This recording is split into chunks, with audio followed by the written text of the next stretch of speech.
Hi అండి, welcome to సరులాక్స్ అండి. మొన్న పార్ట్ 1లో చూపించాం కదండి మామిడికాయతో మామిడి తండ్రి. ఇది ఎండలో పెట్టుకున్నాం కదా, ఇప్పుడు 3 days అయిందండి. చూడండి ఎలా వస్తుందని, చక్కగా పైకి బాగా లేస్తుందండి.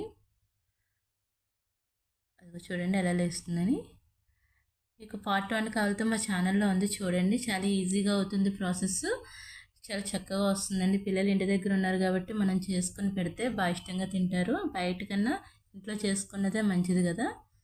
సో చూడండి ఎలా వచ్చిందో చక్కగానే. ఇప్పుడు మనం ఇది ముక్కలు చేసుకుందాం.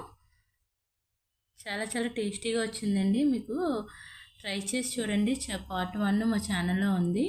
చూస్తున్నా కానీ ఎవరు సబ్స్క్రైబ్ చేసుకోవట్లేదు, ప్లీజ్ సబ్స్క్రైబ్ చేసుకోండి, లైక్ చేయండి, కామెంట్ చేయండి. చూసారు కదా ఎలా వస్తుందో చక్కగానే. చాలా జ్యూసీగా కూడా ఉందండి. ప్రిపరేషన్ అయితే చాలా ఈజీ, ప్లీజ్ ట్రై చేయండి. అదిగోండి చూస్తున్నాం కదా,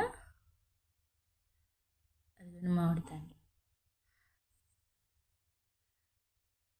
ఇలా మనం ప్రతిదీ కూడా స్లైసెస్ కింద చేసేసుకున్నామండి. చేసేసుకుని మీకు చూపిస్తున్నాను స్టెప్ బై స్టెప్. అదిగోండి మన షాప్లో ఎలా స్టెప్ బై స్టెప్